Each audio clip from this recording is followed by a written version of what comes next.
Once again, it's a beautiful morning and you're welcome to the AM show. It's now time for us to do the news. In our very first story, the national chairman of the NDC, Asiedu Nketia, has waded into the 214 million losses incurred by the Bank of Ghana under the Gold for Reserves program. According to him, the politicization of the losses sparks of desperate attempts to smear the government with fabricated scandals. Kwame Yanka has more from the 44th commemoration of the 31st December Revolution in Ada.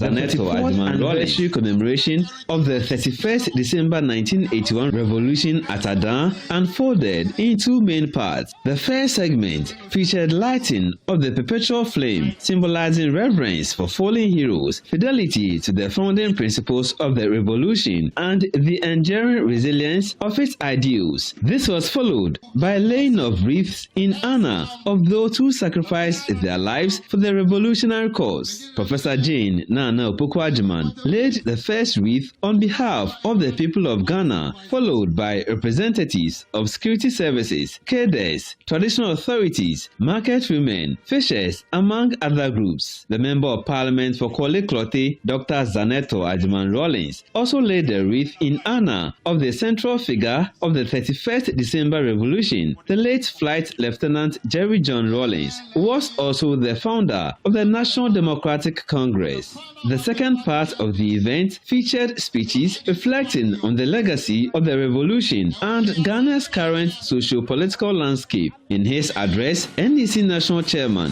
Asiedu Nketia criticized the New Patriotic Party over deliberate attempt to taint the government with scandals, including the $240 million loss. The government is earning widespread commendation for its clean record, having so far avoided any major scandal in its first year. This has clearly unsettled the opposition, who appear determined to manufacture controversy at all costs. President John Mahama, Bank of Ghana Governor Johnson Isiama, and Gold Board CEO Sami Gyamfi have implemented practical solutions to challenges that the NPP administration under Nana Akufo-Addo struggled with throughout its 8 years in office. Dr. Zaneto Agyeman Rawlings, in her remarks, urged the party to guard against decisions and actions that undermine the core values and principles of the 31st December Revolution. The responsibility on government is so huge to provide an enabling environment, one that is not drowning in corruption or nepotism or ethnicity or marginalization of members of this country. This country can only survive if we do it together, with dignity, with respect for one another, exhibiting those timeless principles of integrity, of transparency, of accountability, of probity. Ladies and gentlemen, if we are to leave Ghana better than we found it, we have a duty to stick to those principles. Meanwhile, Vice President Professor Jane Nana Opoku-Agyeman emphasized that the principles which shaped both Ghana's past and the ideological foundation of the NDC must continue to guide governance and national development. And I'm using this to let us all know that there's so much we have survived. And we have survived that based on certain principles. And those principles still persist and they are still valid. Those principles have shaped our history as we have come along, including what we are celebrating today. The very important fact of holding ourselves together, of saying no to the wrong things and forging ahead with the values that matter. There was one thing that also used to occupy J.J. Rawlings, and that was the people whose names may have perished, but who were part of the forward march. He never forgot. Other speakers highlighted issues aimed at strengthening the party and advancing national progress. This year's commemoration was on the theme Consolidating the Reset Agenda, Reflections on the Gains of the 31st December Revolution. Kwame Yankesh reports for Joy News. A severe traffic jam on the Accra-Kumasi highway on Thursday forced police to divert vehicles through nearby towns. But the detours quickly became clogged, leaving commuters frustrated. Drivers complained of long delays and chaotic conditions on the secondary routes. Authorities say they are working to clear the gridlock and restore smooth traffic flow. More in the following reports. The traffic on the Accra-Kumasi highway brought vehicular movement to a near standstill, leaving hundreds of commuters stranded for hours. Police at the scene diverted traffic through alternative routes, directing vehicles through towns including Amunua Praso and Amanfukrum with the intention of reconnecting motorists to Nkoko. But the relief was short-lived as traffic volumes increased along the bypass routes. Congestion quickly built up, triggering yet another gridlock.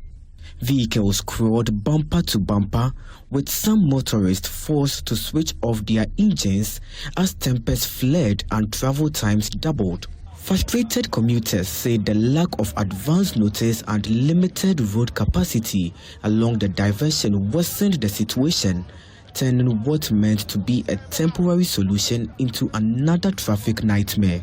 Police officers have since been deployed along the affected routes to manage the situation as efforts continue to restore smooth traffic flow on the main highway. For the past 2 hours Now, the spirit of Christmas and the New Year lit up at the Asiedu South constituency as Member of Parliament for the area, Reverend John Nketia, marked the festive season by spreading love and hope to aged persons and widows across the constituency, calling the outreach a fulfilling experience. Reverend Forger noted that bringing joy to the vulnerable reflects the true essence of religion, compassion, generosity, and unity. Clad in smiles and surrounded by festive cheer, Reverend John Nketia joined the aged and widows in the Asiedu South constituency to celebrate Christmas and mark the beginning of a new year in an act he describes as true religion. The event saw the distribution of food items to support beneficiaries during the festivities. The Asiedu South MP called the gesture gratifying, expressing excitement at being able to put smiles on the faces of the beneficiaries. This year, I'm really excited that I've got the opportunity to come to the constituency to share Christmas and the New Year with our women, our aged, and our widows. So we've done a number of communities. We've done Jakan, we've done Bosumadwe, we've done Sebenso, we've done Chenso, Ekrofum, and there are many more communities that are lined up that we're going to do. So just to put joy on the faces of our women, our mothers, and our widows, it's something that is quite gratifying to me. We supplied oil, rice, just to share with the family, and we are hoping that in the coming years, there'll be much more to do. He also emphasized that his gesture is not backed by political intentions, assuring that the goodwill will continue. But a significant thing I want to note is that we didn't wait for election year to do this. We just barely came out of elections a year ago. We have 3 years more to go. But I'm not doing this based on electoral consideration. It's not about politics, and it has nothing to do with the next election. It has everything to do with remembering our women and showing kindness to them. And so anyone that was able to get one to share in these gifts in this season, anytime you go on your knees to pray, remember Nketia. And we'll also constantly will be coming back to visit you and to ensure that we attempt to meet your needs. For many of the beneficiaries, the gesture renewed hope and brought fulfillment. May God bless him and give him a life filled with strength so he can do more for us. May God bless him with long life and bless his endeavors. May God bless his endeavors and give him success. Give him the strength to offer us more than this. We pray that his party will come to power so he can do more for us.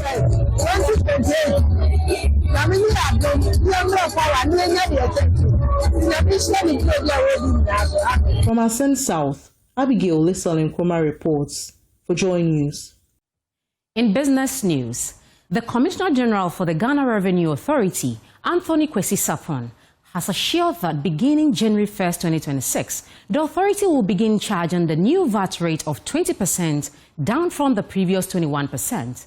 According to him, the reduction is aimed at simplifying VAT payments for business and service providers, while also boosting domestic revenue mobilization. He was speaking to Joy Business. If the VAT threshold was 200,000 some years back, so if you look at it in monetary value terms, that 200,000 has changed in value, and therefore it's so important to align it and move it to 750. And also to bring parity into the system, we have removed the flat rate so that everybody consuming will be eligible to pay the standard rate and the standard levies. That brings a parity into the system. We believe that with a lot of administrative measures and with the reforms that have taken place, VAT is going to be the game changer as far as revenue generation in this country is concerned. And we're looking forward to work with businesses, to work with taxpayers, to ensure that we understand the tax obligations on VAT. We accept our obligations, and every consumer in this country, when they are buying an item, will demand and ask for a VAT invoice. That would be a game changer. And that's for that reason, we are going to also implement along the lines two major initiatives in the course of 2026. One, the introduction of fiscal and electronic devices into the collection of VAT. This is a law that has been in our books for 2028. The minister has announced that in 2026 we should implement it, and we're going to go ahead to implement it. When that is done, the automation alone will help us to be able to increase coverage, increase efficiency and effectiveness in one, knowing the consumption levels where VAT is applicable and also collecting it. The second one is also the introduction of the reward schemes, which will be implemented along the Fiscal Electronic Devices Act. So that one, it will be a scheme for consumers. And it's a scheme that will ensure that as Ghanaians, as residents, we demand our VAT invoice every month or whatever period that we set. A reward a reward scheme will be in place, and consumers who are eligible will receive those rewards. We want to use that to encourage and to build a culture of demanding our VAT invoice. And when we do that, revenue will come in, individuals will benefit, and will generate the necessary domestic revenue. Still in business, Sanlam Alliance Life Insurance Ghana Limited has extended its New Year goodwill messages to customers, expressing appreciation for their continued trust and assuring them of nothing short of the best in 2026. If the VAT threshold or... Sir Santi, First Bank Managing Director, I'm here to wish you a very happy 2026. We can only thank the good Lord for taking us to 365 days of 2025 with all the issues, but we're resilient, and we think we managed to go through the year, and we are grateful. Now we face up to the next year with new possibilities, and we expect that with the same kind of attitude, determination, and dedication, we should have a fantastic 2026. We thank you all, our customers, we thank our staff, we thank the general public for being part of our journey. We promise that in 2026, it is still about you first, whilst we hope the good Lord guides us through what should be an exciting year. Happy New Year once again, and see you in the banking hall.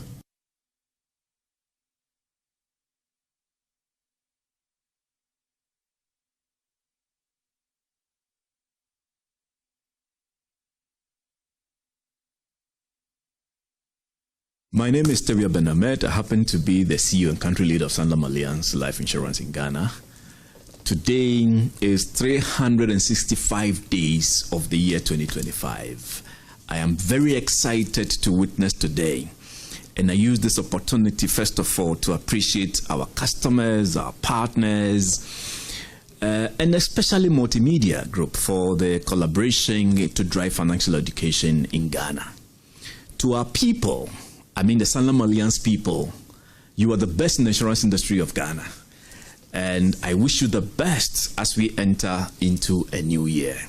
To the good people of Ghana, I can assure you that as you work towards going into the year 2026 and you review 2025 and you begin to set up new resolutions, Sanlam Alliance is going to be there for you. And our message to you is that in 2026, you can achieve your resolutions, dreams, or wishes. And it's our responsibility to support you to achieve your resolutions so that you can live a life of confidence and you can be financially confident in the year 2026. To our clients, partners, and our people, I wish you a happy, prosperous new year.